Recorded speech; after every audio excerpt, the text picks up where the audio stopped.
सत श्री अकाल, सलाम, नमस्ते। मैं हरमीत सिंह, J&K न्यूज बस से। आप जानते हैं जम्मू में एक बड़ा प्रदर्शन चल रहा है और पिछले 144 दिन से ये प्रदर्शन चल रहा है। मूवमेंट कल की इस प्रदर्शन को चला रही है और उनका उद्देश्य क्या है? बड़ा साफ उद्देश्य है, बड़ा साफ उद्देश्य है। और हर उस हिंदू का, और ना ही सिर्फ हिंदू, हर वो इंसान जो मां के दूध के बाद गाय का दूध पीता है, ये उसका कर्ज और उसका फर्ज दोनों ही बड़ा इंपॉर्टेंट है। और इनका एक सीधा मुद्दा है कि गौ माता को राष्ट्रीय दर्जा घोषित किया जाए। इसकी आवाज अलग अलग मंचों से उठती रही है। जोशीमठ के जो शंकराचार्य हैं, मुक्तेश्वरानंद, उन्होंने 22 स्टेटों का दौरा भी किया, जम्मू में भी आए। यहां पर भी उन्हें मूवमेंट कल्की को भी उन्होंने सराहा कि ये जो आवाज आप लोग उठा रहे हो, ये कहीं ना कहीं केंद्र सरकार को इस पर कोई ना कोई संज्ञान लेना चाहिए और भारत देश में गौ माता को राष्ट्रीय दर्जा घोषित करना चाहिए। अब सबसे पहले मैं एक सवाल खड़ा करना चाहता हूं। इस इंटरव्यू को इनसे बात करने से पहले एक सवाल खड़ा करना चाहता हूं। सब लोग कहते हैं आर्टिकल 370 का क्या फायदा हुआ और क्या नुकसान हुआ। फायदे मैं गिना नहीं पाऊंगा क्योंकि मेरे पास इतने फायदे हैं नहीं, लेकिन एक नुकसान पक्का है। आर्टिकल 370 जब तक था, जम्मू कश्मीर में गो तस्करी पर एक बड़ा सख्त और कड़ा कानून था। लेकिन जब आर्टिकल 370 हटा, वो कानून भी हट गया और आज जम्मू में गो तस्करी इतने उच्च स्तर पर है, इतने उच्च स्तर पर है जिसका कोई आंकड़ा, कोई हिसाब, कोई रोकथाम। कभी ऑयल के टैंकर में जो है वो गौ माता को जो है वो लेकर गो तस्करी की जाती है, कभी किसी तरह से हाथ मुंह बांध कर किस तरह से की जाती है वो बयान करने, क्योंकि वो जब वो दृश्य देखे जाते हैं तो यकीन खून खोलता है उस समय खून, कि आखिर गौ माता को जो दर्जा देना वो दूर की बात है। जो सनातनी की बात करते हैं, हिंदू धर्म की बात करते हैं, आज वो नेता भी क्यों आखिर चुप करके बैठे हैं। और सबसे बड़ी बात, बड़े प्राइवेट बिल जो हैं वो संसद में लाने की बात की जा रही है। उन सभी 90 MLओं से मेरा सीधा सवाल है, बिल्कुल सीधा सवाल, क्या आप गौ माता के ऊपर, राष्ट्रीय दर्जे के ऊपर कोई प्राइवेट बिल आपके पास लाने के लिए कोई ऐसा सुझाव आपकी पार्टी ने, आपको किसी ने नहीं दिया? आप मूवमेंट कल्की का आपने प्रदर्शन नहीं देखा 144 दिन से? जो बीजेपी के नेता हैं उनसे सवाल करना चाहता हूं, क्या आप लोग भी ये प्राइवेट बिल नहीं ला सकते? लीडर ऑफ अपोजिशन से ये सवाल रखना चाहता हूं कि क्या ये बिल, आपको प्राइवेट बिल एक अनाउंस नहीं करना चाहिए संसद में कि आप उसको, संसद कैबिनेट जो है, उमर अब्दुल्ला सरकार उसको जो है वो पास करे ताकि गौ माता को राष्ट्रीय दर्जा दिया जाए? सर, सीधा सवाल मेरा ये रहेगा, आप 144 दिन से जो है इस पर प्रदर्शन कर रहे हैं, तो मेरा सवाल ये है कि संसद लगी हुई है, संसद में कोई भी बीजेपी का नेता या जितने भी 90 MLAs हैं, कोई बड़े प्राइवेट बिल, शराबबंदी कर दो या ड्रग्स के ऊपर, बहुत अच्छी बात है, सब लोग अपने बिल ला रहे हैं, लेकिन आपको लगता नहीं कि एक बिल ये भी अनाउंस जरूर करना चाहिए? हमारे संघर्ष है, यही लड़ाई है। 144 दिन से, पहले दिन से ही हमने ये डिमांड रखी कि भाई गौ की जो हत्या हो रही है, गौ स्लॉटरिंग हो रही है, गौ की तस्करी हो रही है, इसके ऊपर रोकथाम होनी चाहिए। और इसके लिए रोकथाम तभी हो सकती है अगर उसके लिए कोई कानून बने। कानून बनेगा, उस कानून के तहत सबके हाथ बंधेंगे। गौ तस्कर करने वालों को भी डर होगा कि कोई कानून नाम की कोई चीज है।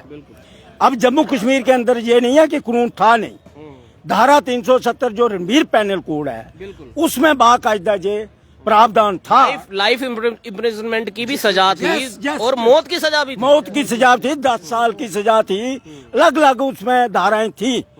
लेकिन धारा 370 हटने के बाद रणबीर पैनल कोड भी जहां खत्म हो जाता है, तो उसके लिए जो उसमें हमारे गौ रक्षा के लिए कोई कानून थे, तो वो किसने पास करने, किसकी जिम्मेवारी है, कौन बनाएगा? वो सरकारें किस लिए होती हैं, असेंबली किस लिए होती है?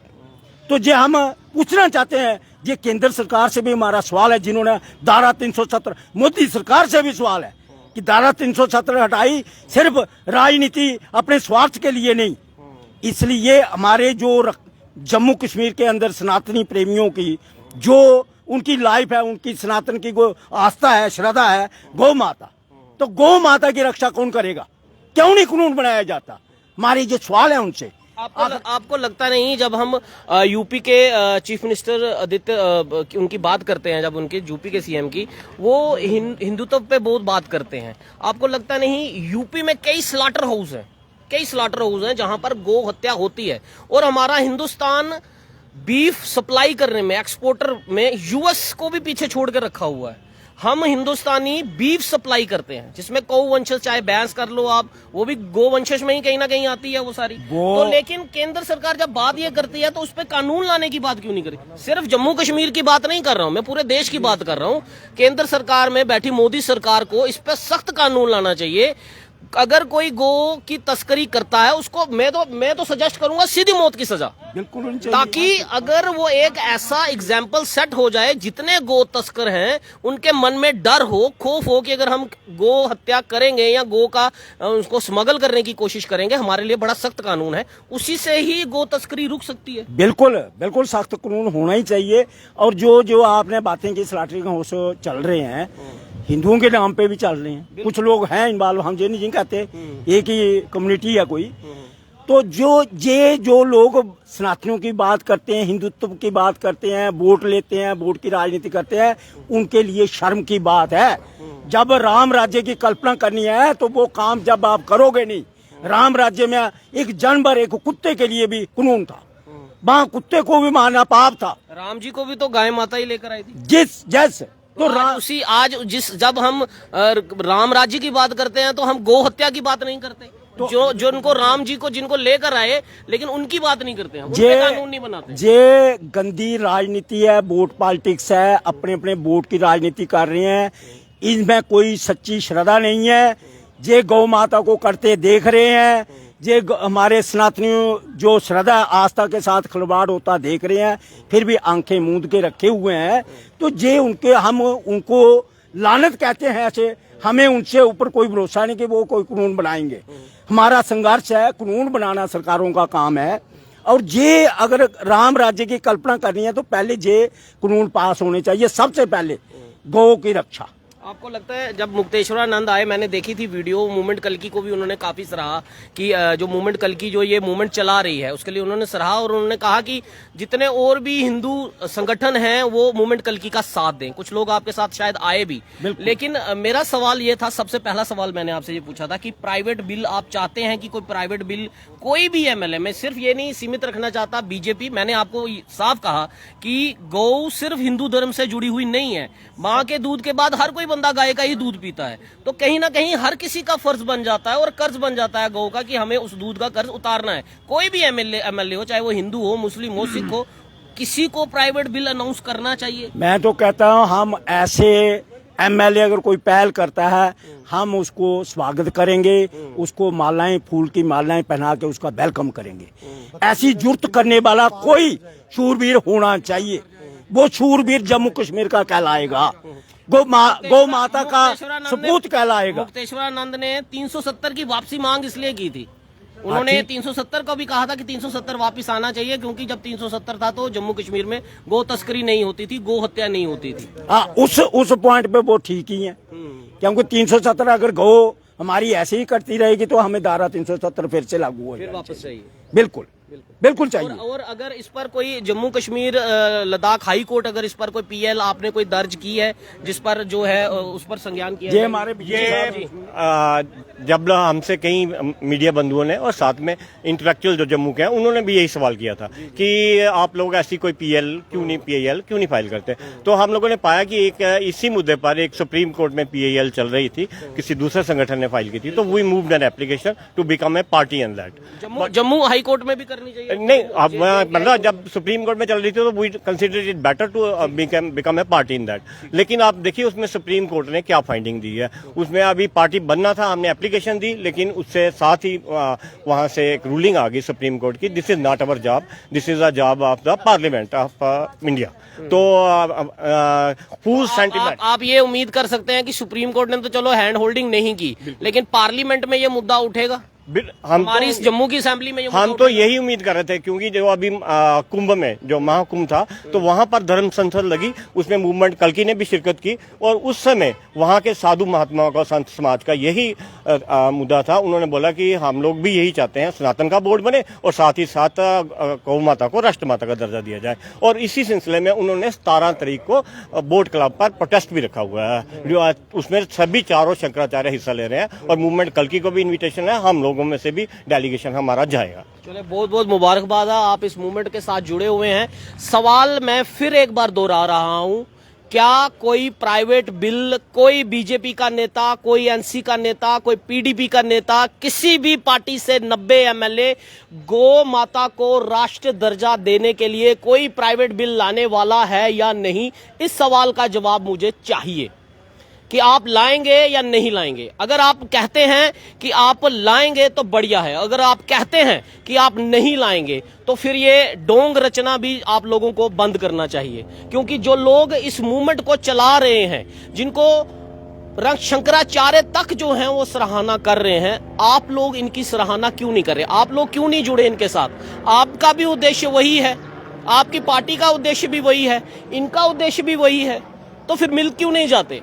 आप लाएं एक बिल सुप्रीम कोर्ट, पार्लियामेंट में, जब केंद्र सरकार में आप इतने बड़े नंबर के साथ बैठे हुए हैं तो पार्लियामेंट में क्यों इसका कोई प्राइवेट बिल ऐसा क्यों नहीं, कोई बिल ऐसा जो है वो इशू किया जाता ताकि गौ माता को राष्ट्रीय दर्जा मिले और उन गौ तस्करों के लिए ऐसी सजा हो कि एक गाय को हाथ लगाने से, गाय को हाथ छोड़े, गाय की पूंछ को भी हाथ लगाने से पहले 1000 बार वो सोचें, 1000 बार वो सोचें। ये डर अगर आप नहीं फैला सकते उनके मन में, पुलिस अपनी कोशिश कर रही है, पुलिस गौ तस्करों को पकड़ती है, लेकिन उनको सजा क्या दे जब कानून ही कुछ नहीं है, उनको डर भी कुछ नहीं है। पुलिस क्या करेगी? पुलिस पकड़ेगी, वो जमानत ले लेंगे, फिर वो दोबारा गौ तस्करी करेंगे। लेकिन जब एक एग्जाम्पल ऐसी सेट हो जाएगी तब उनके मन में डर होगा। मैं सिख धर्म की अगर बात करूं, गुरु गोबिंद सिंह जी ने अपनी गुरबानी में गौ हत्या पर भी जो है उन्होंने इस पर इतराज जाहिर किया था। महाराजा रणजीत सिंह के टाइम में जब सरकारें खालसा थी तब गौ हत्या पर मौत की सजा थी। आप इतिहास पढ़ लीजिए महाराजा रणजीत सिंह का, अगर कोई गौ हत्या करता था उसको मौत की सजा दी जाती थी। ये महाराजा रणजीत सिंह के टाइम का इतिहास मैं आपको बता रहा हूं। और आज जो लोग गौ माता की बातें करते हैं, सब चीजें आप लोग कर रहे हैं, लेकिन आप लोगों के पास कानून नहीं है, क्योंकि वहां पर भी आप लोगों ने रेवेन्यू जनरेटिंग बना दी है। ये एक बहुत बड़ा शर्म की बात है कि हमारा हिंदुस्तान बीफ एक्सपोर्ट करने में हम दूसरे तीसरे नंबर पे हैं। ये हमारे लिए कोई अच्छी बात नहीं है, हमारे लिए कोई अवार्ड नहीं है, हमारे लिए लानत जैसी ये एक नंबर है, एक नंबर है। अगर हम कहीं बीफ सप्लाई करने में दूसरे तीसरे चौथे पांचवें में कह रहा हूं, अगर 100वें नंबर में भी होंगे तो भी हमारे लिए लानत की बात है, क्योंकि भारत वो देश नहीं है। भारत गौ माता को पूजने, हम छोटे होते पढ़ते हैं कि गाय हमारी माता है, गाय हमारी माता है, और उसी माता को काटने वाले आज जो है वो धड़ल्ले से जो है गौ तस्करी कर रहे हैं, और हम लोग एक कानून तक जो है वो नहीं बना पा रहे। इससे बड़ी शर्म की बात हमारे लिए और क्या हो सकती है। मैं सलाम करता हूं इन लोगों को जो पिछले 144 दिन से लगे हुए हैं, और माफी भी मांगना चाहूंगा कि आज 144 दिन के बाद मैं पहली बार इनके पास रिपोर्टिंग करने आया हूं, इसके लिए इनसे माफी भी मांगता हूं। लेकिन यकीन दिलाता हूं इनके इस मूवमेंट के साथ इनकी आवाज बनकर जहां जहां जरूरत पड़ेगी और जिस भी एमएलए के पास जाना पड़ेगा उनसे ये सवाल जरूर मैं पूछूंगा, जरूर पूछूंगा, और तब तक पूछता रहूंगा जब तक आप कोई कानून नहीं बना देते। ये मूवमेंट कल की, अब JNK न्यूज बज, मैं हरमीत सिंह इनकी इस मूवमेंट के साथ खड़ा हूं।